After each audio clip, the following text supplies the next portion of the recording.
Good old TNA. They never cease to amaze me. I'm Chris, along with Jason here. Hello, Jason. How's it going, Chris? How you doing? I'm calling to do a satellite tonight, if you will, and I think it's an important time to talk about the developments recently, or as of today, actually, for TNA wrestling. How exciting! They got a new TV deal, which we kind of, we figured was going to happen. You even called it. I mean, this was like 2 weeks ago. You were calling it. We were filming, or excuse me, taping the other podcast. So you knew. Yeah, I mean, it was sort of the news kind of broke a few weeks back, and people always say, well, there's no reputable sources anymore. There are no sources of sites that actually have news that actually breaks and stays true. But there were a couple of sites that talked about how TNA was narrowing their search down to about three or four potential TV companies. And Destination America was the one that I kept hearing about, so that's the one that I kind of, I guess, officially broke on air on our last podcast together. And a few weeks later, here we stand, and Destination America is the official home for TNA Impact Wrestling in January. So this is like the Discovery Network's, like, smaller, channel that's related to Discovery. Yeah, this channel actually is a subsidiary of the Discovery Channel, and Okay. I think it's also a Disney-owned channel, or they at least have some sort of Disney programming on the channel. I haven't honestly gone over the program guide a lot. I know that here in the Pittsburgh area, on Comcast Networks, it's channel 103, so I know that I do have the channel. Not that I'm probably going to really watch a lot of TNA on it, but I know that I have the channel. I know they have a lot of weird shows on there. I haven't really gone over the listing as much, but I know they have redneck type of shows. They have a lot of biker kind of shows. So I'm not sure what the lead-in's going to be or how they're going to get a fan base based on the network. But hopefully, this can at least keep TNA waiting for a little while. Well, maybe we'll see Aces and Eights come back. Bikers. I mean, here's my problem with the deal. And I mean, let me say first off, I know that a lot of these podcasts come across as bashing TNA. And for the loyal TNA fans out there, we're not trying to bash the product.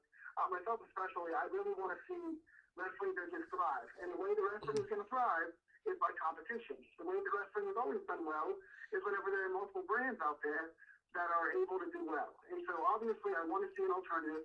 I want to see a competitive event. I want to see more companies thrive, more wrestlers have jobs, and a more national platform. So obviously I want to see this thing do well. But here's my issue with it. And I guess I'm putting the cart before the horse, but I'll just jump right into it, I guess. Yeah. The problem is that Destination America only reaches 52% of Americans, apparently, is the figure that I'm being told, that I've read on a couple of sites. You guys can go check out PW Insider or Crazy Hacks or a lot of the other ones, Mike Johnson. You can go look up a lot of the different sites, PW Torch, Pro Wrestling One. A lot of those sites have said that not only does this Destination America only reach 52% of American audiences, but also is like a 50% decrease from the amount of homes that it reached when they were on spike. So if the company is only pulling in between a zero point 0.8 and a 1.2 already per week, so the average median amount of viewers they get week to week is give or take about 1.0, about a million viewers a week. And so if you're going to be cutting that potential audience in half, the best TNA can do is like a 0.5. And that's if the fans, the loyal fans of TNA even have the product, or the ones that flipped it on once in a while can even find it. So, I mean, it's good to be on TV. It's good to get this deal. It's obviously better than not being on TV. But at the same time, they're losing over half their viewership automatically by going to this channel. And even more so, which I'm sure we'll get into a little later on this podcast, but they also are being paid a lot less for this deal. I don't have the exact monetary figures in front of me, so I apologize for my lack of accuracy here. But I know that they're paying a lot less money for TNA than Spike was. And Spike used to also handle a lot of the big stars' contracts. They paid for guys to come in to make the product better. So without Spike handling the funds for the big stars, and without the same amount of money that Spike was paying for this TV deal, they're losing a ton of money into which they already are pretty much going broke as it is. So obviously we're not going in the direction we should be going in. We're just kind of buying time till they probably figure out what to do next. Yeah, and I mean, the big news to me today was not so much the new TV deal because I knew it was coming. Like you said, I told it before. But I think the big news to me was that TNA has decided that they're not going to air the 6 weeks of best of programming on Spike. They had decided that, obviously, I think tonight, Wednesday, I think tonight was the final Spike TNA live, I guess live taped show. Yeah. But they were supposed to do 6 weeks of best of footage showing a bunch of compilations from TNA to keep fans around until they got the new deal in place. But I guess they decided now they're pulling it all together. I don't know if it was sufficient of TNA's, but they're deciding to just kind of go dark here. So for the next 6 weeks, from now until January, there's no TNA on TV anywhere. They no longer is Spike anymore. And so this is going to be the longest dark period we've seen in wrestling for a company since WCW in 2000. Yeah, it's actually interesting. It reminds me of the original plan with WCW was to go almost about 6 weeks or more, a little bit over 6 weeks probably in the dark, until they would be on whatever they were going to be on, a new channel, new network, a whole new feel, um, whole new production, everything. Yeah, it was supposed to go dark and then come back, and then it never did. But at least they got a TV deal. Um, so they will be back. But like you said, they're losing a lot of viewership. Then your casual fans not really going to hunt it down. Your diehards will. They'll stick till the end. Um, maybe they'll have some best of footage on their website. But I mean, ugh. I mean, they're gonna. It's almost like another reboot. They're gonna. A whole new thing. I'm sure they're gonna. Throw out some ideas and plans for the whole new look of TNA or whatever they want to do. But like I said, yeah, going dark doesn't help, especially right now where it's crucial to be on TV. Yeah, I mean, there are two major positives to this deal that I should probably point out because I don't want the TNA fanatics to go and send us off the air. But there are two very important things that I do want to point out about this deal. There are positives for TNA, and they're the only two that I can think of. But number one, Destination America is obviously not a very big network. It's not very available in a lot of places. It doesn't have a huge following. It's not a major network. It's not on big cable or anything. So the good thing about that is the TNA can help kind of build the network up. They can easily become the highest rated show just based on the hardcore fans. And they're not going to be expecting a whole lot of ratings for TNA. I mean, most times when you sign with a major network, they're going to want you to come in doing 2s and 3s and doing all these big ratings, and they're going to expect you to carry the company by yourself. This way, TNA can sort of be the number one show on the network, can start off already kind of building a loyal fan base, and it can actually kind of help the network get a little better. There's no pressure on them so much as there was back in the Spike days. That's the first big positive. The second of which is that, at least in this case, I believe the TV deal was signed for 2 years. I'm not 1,000% sure, but I believe I heard it was a 2-year deal. So regardless of what happens with the programming and how little money they have, they do at least have 2 years where they're going to be allowed to be on air before the next contract comes up. So regardless of how much we think TNA is kind of on its way down or has been on its way down, they at least have a 2-year stability for this year where they can sort of build a solid product for continuity. Yeah, I mean it's great. It reminds me of like when the NWA was on TBS at the time, and back in the '70s, and TBS was slowly starting to grow, and wrestling helped build TBS. So I mean, this could be another scenario. But I think the problem with this is, to a degree, I think wrestling fans are losing their patience. It's like, how much more are you going to drag them through the dirt before this gets good and competitive, and it's not just lost in the shuffle of ROH and whoever else is around. When is this thing really going to break out and take off? And I don't see it yet. We still, this company's still young to a degree, but geez, if it hasn't happened now, you've had 12 years. What else do they have to do to really break out? Yeah, I mean, it does kind of feel like a regression. I mean, at least they got the deal, and that's great, and it's finally out of the way. And it's definitely going to be some pressure off the roster, the guys on the roster, to find new jobs. But the problem is that this deal is kind of a deal you'd expect for, like, Lucha Underground or ROH. Yeah. You'd expect like, for example, Lucha Underground just got started. Kind of like LA, it's kind of like what TNA has now. It's kind of like a similar kind of a deal. You would expect this deal to be for a startup company or for a company with not as much exposure. TNA's got 12 years of national pay-per-view, national TV, and being the number 2 brand in the world for 12 years now, you would think that they would have a much bigger jump. TBS was a national channel. Yeah, they end up being able to grow, but it already had pretty much full exposure people. Whereas this channel has really, like I said, about half Americans get it. So only about half the fan base they had previously are going to be able to get this channel.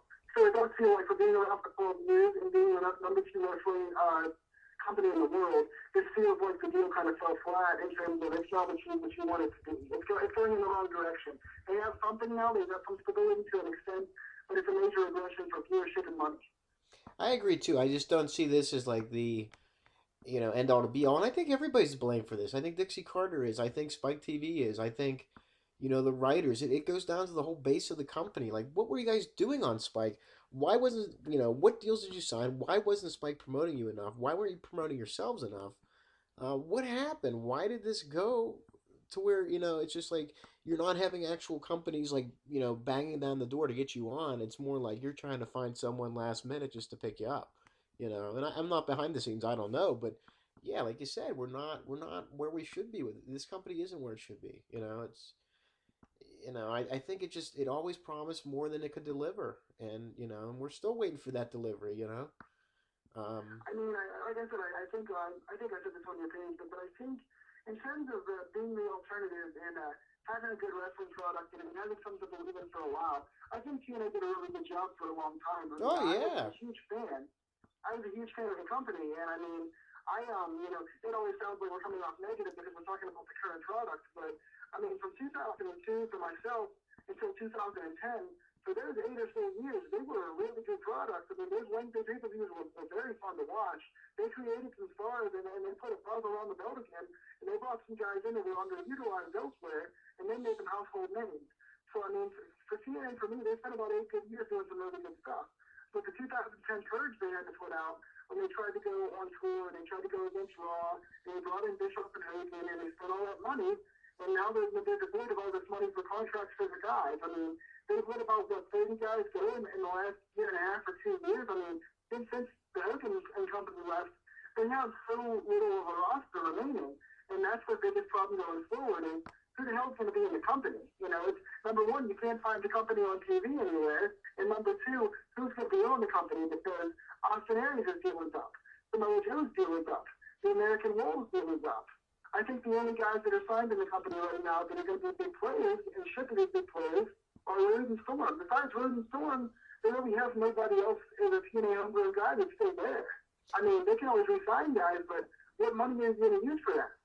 yeah. That's what I don't think people understand. Like, there's not much left here. We're kind of scraping towards the bottom of the barrel. There's some newer guys like Brom, EC3, and a few others, but really, there's nothing left. We're really almost at dire straits with this. I mean, it's just not. It's not good, and if they lose those guys or they just want to go elsewhere, then there goes a lot of your product. Well, I mean, ROH right now is only reaching about, I think, 12 to 15% less markets than TNA is going to be with Destination America. The My Network TV and stuff that Sinclair runs with ROH is not that far behind the distribution of TNA. So ROH has a lot of money coming in right now. They're actually making a good bit of money. And I believe, I'm not 100% sure, but they've offered Austin Aries a chance to come back already. And I've got a feeling that if Eddie Edwards and Samoa Joe are available, they're going to follow suit. They're going to come back as well. So I mean, they're going to be losing a lot of talent. I mean, I don't want to get too far into speculation because we're still 6 weeks away from seeing what this product's going to be, and I don't know who's going to be signed between now and then. So it's hard to say what's going to happen. But I know so many of your guys are already gone, and you have less money now than you did back then. So I don't know what you're going to do in terms of roster. I mean, EC3, I think, is a shining star. I think he is totally underutilized by Vince, and he wanted to go into TNA and making a good name for himself. I think the Wolves are a great young tag team. They can put over well. I think you have Roode and Aries are your top two guys if Aries comes back or not. You have those two guys that are your two aces in the hole, your two top guys. I mean, you've got some talent there still. The roster is not devoid of talent. You have workers there. You still have Kenny King. You still got Lashley, who I think he can wind up being something important again. You've got guys that are actually worth it, but it's a matter of are you going to pay them and how do you book them? Yep. And it's always a consistent problem with them. Booking is bad over that company. You can just see it. It's very flim flam. And I mentioned this. I was talking to someone on one of the pages. I said, yeah, they build up the Wolves great, but then they drop the belts. What 2 or 3 weeks after they go through that whole 3-way tag tournament thing with the Dudleys and the Hardys. So what's the logic? See, that's the problem I had with this company. Like they have great booking and then they screw it up, and it's consistently being screwed up. I mean, they do stuff like that all the time, and that's why I think fans tune out and they get sick of it because they build you up and then they just drop everything and screw it up, you know. And that's Well, the I example. think here's what I was told about the reasoning behind that because I have been doing wrestling writers and wrestling minds with that question for a while now because the example you just brought up I think is one that I brought up in the past on one of your shows or Okay. at least I've talked to somebody about. The fact that they actually spent all this time putting the rules with two legendary tag teams like Darby and Dudley and had them win the series and look really good and they had a bunch of really good matches where guys were killing themselves in really good wrestling matches for TNA and the rules won and then lost about 3 or 4 weeks later to James Storm and Abyss, a random tag team.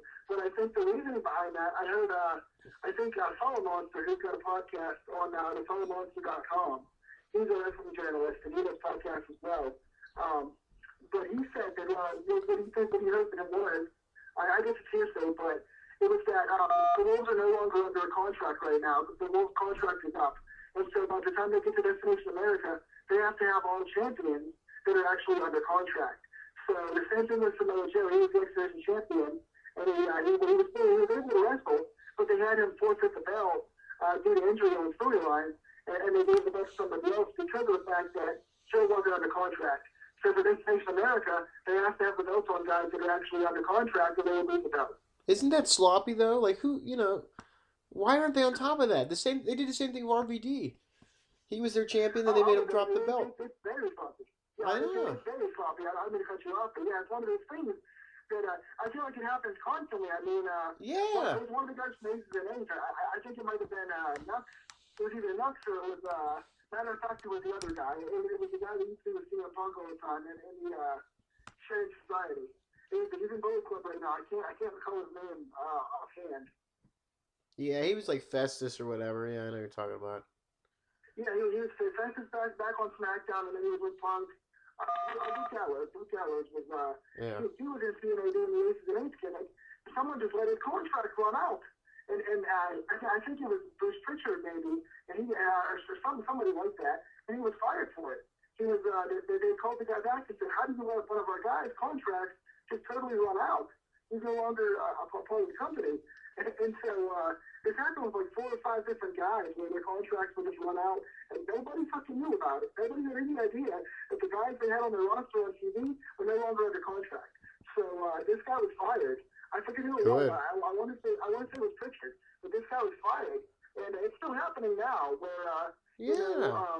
like I said, Joe and the Wolves both have belts, and they realize, oh crap! By the time we get on TV again, the champions aren't going to be under contract. So we have to get the belts on different guys. So they had to do a last minute switch, and I think that's why some of the best guys got the belts because they were under contract. So that's why it happened. And this is why I can't get behind this company most of the time because they keep making stupid mistakes like this. How can we even take this serious when they can't even keep their guys under contract or even know if they're under contract? You know, it's very frustrating to watch this product and to see what they do. I mean, because every time they take one step forward, they take 3 steps back with stupid mistakes like that. You know, it's like get your stuff together or just shut down the company. You know, there's just no point. And you can see that all the time, and that's what I can't get through to people. It's just like, all right, well, we did this, we did the great thing with the Wolves here, but we don't have them under contract. We didn't think that through, or someone didn't do their job. It's like I'm glad they fired whoever wasn't up on that. Not keeping Gallows, but it keeps happening. And that's Yeah, why yeah. there's no like if Carter's the leader of the ship, it ain't we're just kind of going sideways instead of straight and forward in a new clear direction. And people can say, yeah, well, the New York tapings revived it. Sure, it did. I mean, they did some new things. They went back to the old ECW hash and all that, like they always do. And it's just you get tired of watching it. It's just there's nothing. It's just you got like a handful of guys left, maybe 10 or 12 that can really do something with the in the ring and out of the ring and be promotional and be worth the time. But then you got a lot of other guys that are just kind of there with no direction, and it's just when you watch, you're like, well, what did they do that for? And just like you said too, with the contracts, like how do you let that go? Why isn't that a priority? And apparently the captain of the ship, it's the same mistakes over and over again. Yeah, I mean, what's funny is that nowadays with the way of technology the way that it is you've got a little section in your phone called reminders, and you can just simply put a reminder in your phone saying, "Hey, one of our storage contracts is going to be up tomorrow," and whenever it's time, the fucking thing beeps. You can just simply.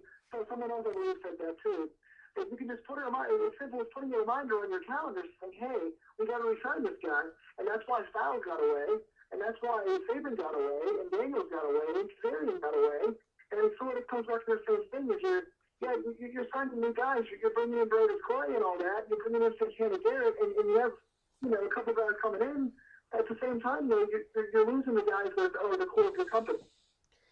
So I I think just it's important for them to be at least be able to, once Destination America starts up and they start in January and start fresh again, which fresh starts are, you never really want to start fresh and do reboots over and over again, especially now at this point, but at least they're starting fresh with a new network, and you can say, okay, we know we screwed up in the past, we know we had problems before, but at least we're gonna try from now and start to build some new stars.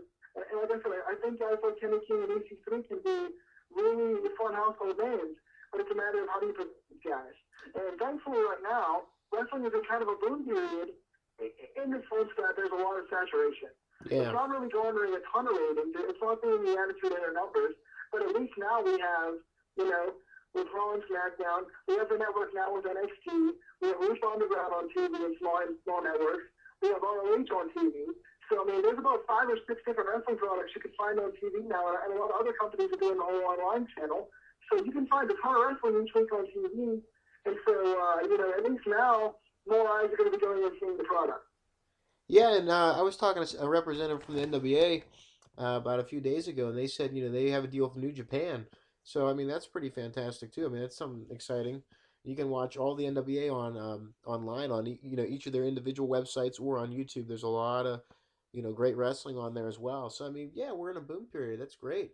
But I feel like TNA should be above the whole shuffle of other promotions. I feel like they should be the strong number two, and I just don't see it. Yeah, I mean, I think with this deal, what it's going to cement is the number two is gone. I don't think there is a number two right now because, like I said, TNA's viewership now is not reaching many more homes than ROH's. And so, and especially now with New Japan and GFW pulling together and coming up on pay-per-view pretty soon, and you've got ROH now doing the toy deals and stuff like that, pay-per-view as well. And you've got Lucha Underground getting bigger and hopefully getting more views because that's a really awesome product, and we'll talk about that later.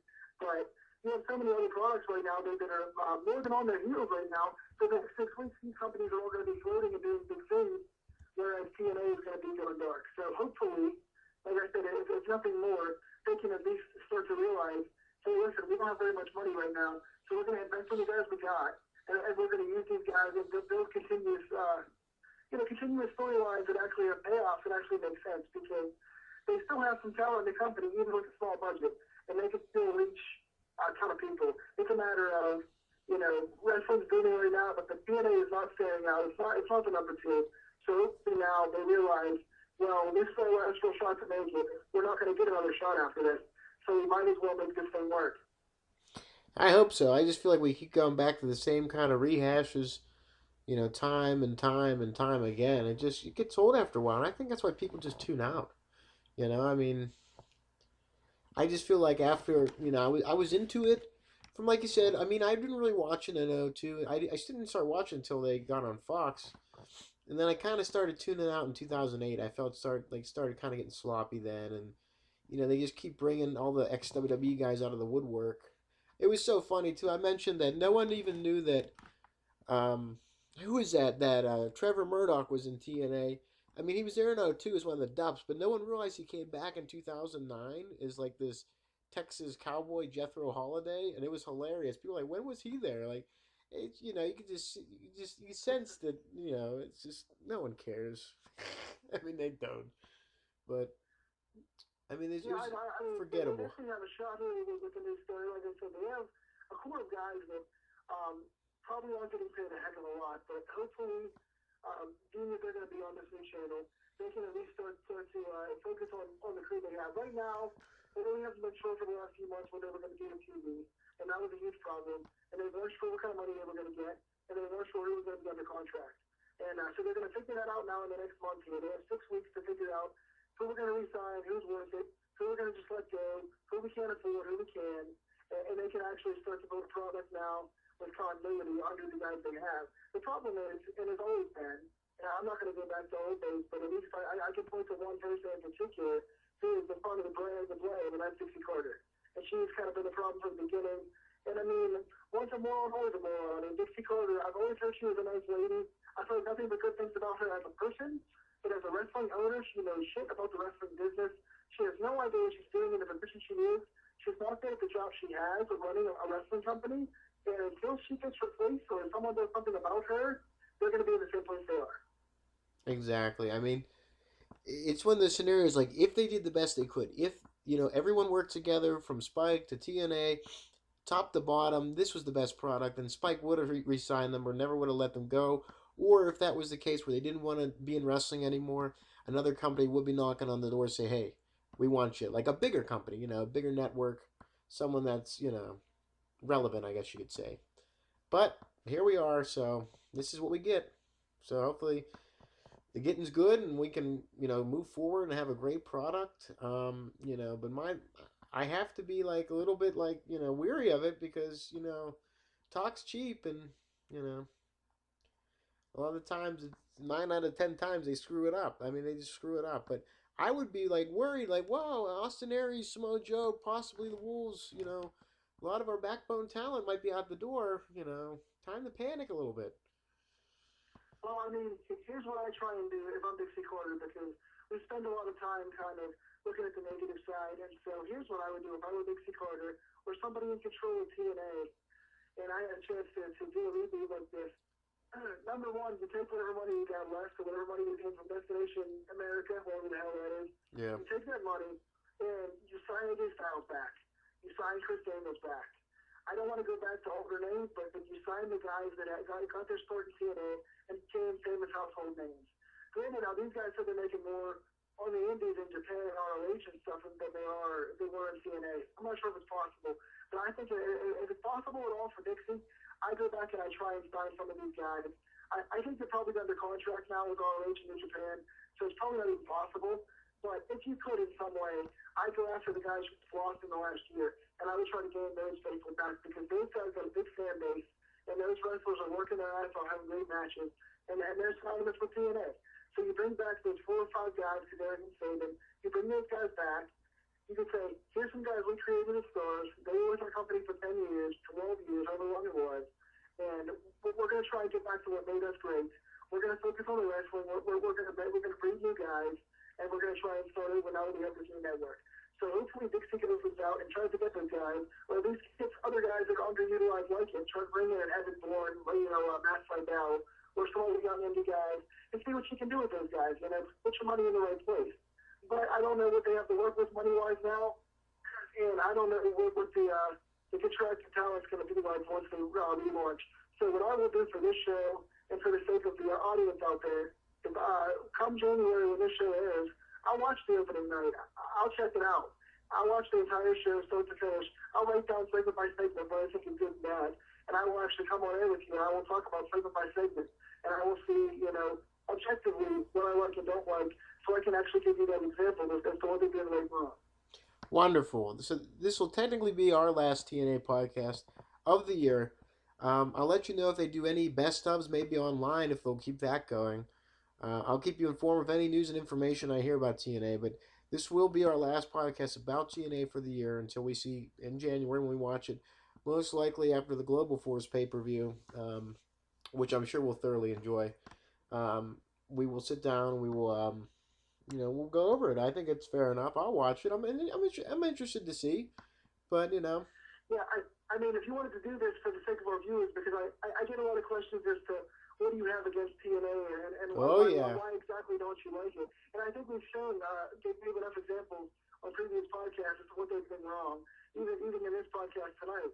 But if you wanted to do this, Chris, you and I can, I'll go over to your house and we'll watch the show together, and we'll podcast it right afterwards. We'll actually watch it and then take notes on it and kind of give a review, whether it's good or bad. It could be all good stuff, we don't know. But hopefully, come January, I'll schedule a night to go to your place. We'll PVR the damn thing and we'll watch it live, and we can actually give a review the next day or the night of on your podcast. That sounds good to me. I'm interested to see what will happen. I think it could be a great show.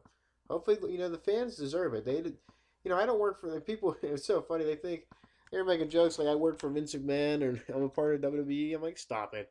I could care less about that product. It's been dead to me since 2002, and even back then when I watched it, I could have cared less. I just watched it for the WCW guys. But the reality is, you know, people just assume too much. I mean, I'm not a WWE fan by any means. I'm a fan for good wrestling, and I'm a fan for what the people deserve. And I feel like it's time to step it up or shut up with TNA. So we'll see. Yeah, and I mean, TNA's biggest problem is not its talent. It's always been the ownership. So hopefully, if nothing else, they can at least have kind of a good leader in place. Hopefully, they can have somebody that will, like I said, continue the continuity and then breach the angles and change the characters once a week like it's been going on now. But at least hopefully they can have a good road team in place to back up some of the young stars they have in the company now. They have guys like Tigre Uno and Manic and James Storm and Kenny King and guys that I always put over that are wonderful talents that can do a lot of good things. And hopefully they can have a nice bolster roster that hopefully will be reinvigorated by this new TV deal, even though it's a small one. So best of luck to TNA. Best of luck to their roster. I'm glad their guys are still employed. I'm glad their guys still have jobs. And I just hope that whenever they come back in January, it is their final new start. Very good. Well, I think that wraps it up for this podcast. I think we went over everything we could with TNA. Well, ladies and gentlemen, if I don't talk to you guys in the next couple of weeks, I wish you all a great Thanksgiving, and I hope you guys enjoy the holidays with your family and enjoy lots of good wrestling, and keep writing into us. And check out the website. Go ahead and give the address, Chris, for the website. Sure, it's www.newschoolrepublic.com. It's technically up, but we still have a little bit of tweaking to do. So if it looks a little like off or something, we're still working on it. But check it out. Give it a try. If not, well, that's fine too. Yeah, I mean, enjoy the holidays, enjoy all the new content coming up with newschoolrepublic.com, and hopefully we'll see a lot of spikes in reviews, and hopefully you guys will, hopefully TNA is going to spike its ratings in a positive way in January, no pun intended. Well, thank you, Jason, for coming on, man. Thank you, Chris. All right.